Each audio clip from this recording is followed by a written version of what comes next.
La résistance bactérienne est la capacité d'une bactérie à survivre et à se multiplier malgré la présence d'antibiotiques. Bonjour et bienvenue dans cette vidéo. On va vous parler de quelques bactéries et leur résistance naturelle. D'accord? Vous avez vu que vous connaissez déjà les mécanismes de résistance des bactéries, n'est-ce pas? On a d'abord des mutations génétiques, n'est-ce pas? On a modification de la cible, on a des pompes à effluent, n'est-ce pas? Tout ça, ce sont des mécanismes par lesquels les bactéries peuvent, hein, les bactéries peuvent être résistantes, n'est-ce pas? On a aussi le transfert des gènes. Tout ça, ce sont des mécanismes qui permettent à des bactéries d'être résistantes, n'est-ce pas? Alors, l'antibiogramme qui consiste à tester la sensibilité des bactéries face à des antibiotiques, il est beaucoup nécessaire de connaître les résistances naturelles de certaines bactéries avant de tester les disques d'antibiotiques, n'est-ce pas? Parce qu'on a des antibiotiques qui sont testés sur les grammes positifs, des antibiotiques qui sont testés sur les grammes négatifs, et on a les communs. Parmi ces antibiotiques, si je connais la bactérie en quelque sorte, je connais la bactérie, je sais à quel antibiotique cette bactérie-là est résistante de façon naturelle, n'est-ce pas? Alors ne testez pas ces antibiotiques-là sur ces bactéries parce qu'ils sont de nature et résistantes face à ces antibiotiques.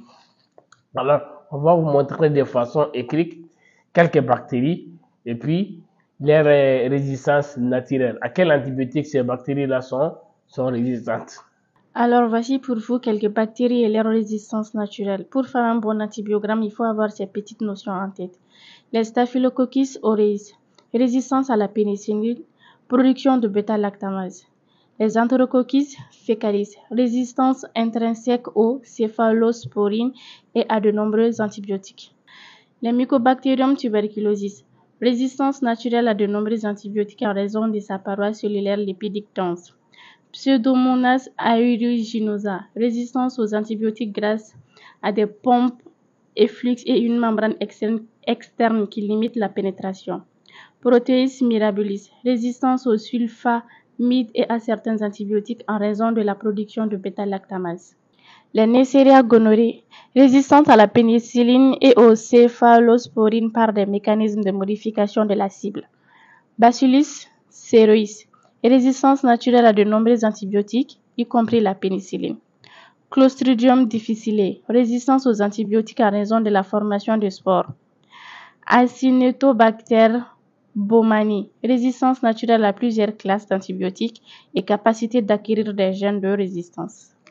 Vous avez vu quelques bactéries et leur résistance naturelle. Maintenant, on va vous parler de l'importance de la résistance naturelle. Survie en milieu hostile. Ces bactéries peuvent prospérer dans les environnements où les antibiotiques sont présents. Les infections opportunistes. Elles peuvent causer les infections chez les patients immunodéprimés ou hospitalisés.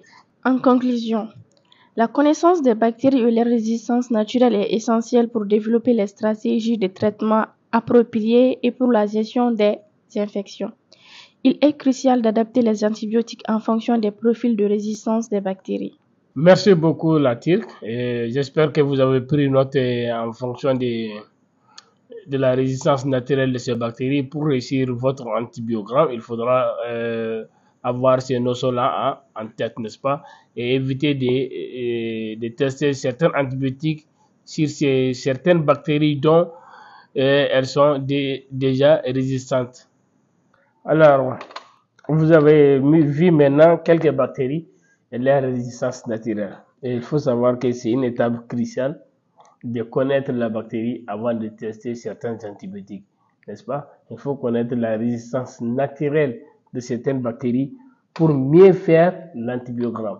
Parce que si vous faites l'antibiogramme avec des disques d'antibiotiques dont la bactérie possède des résistances naturelles, là vous allez avoir seulement des résistances, n'est-ce pas?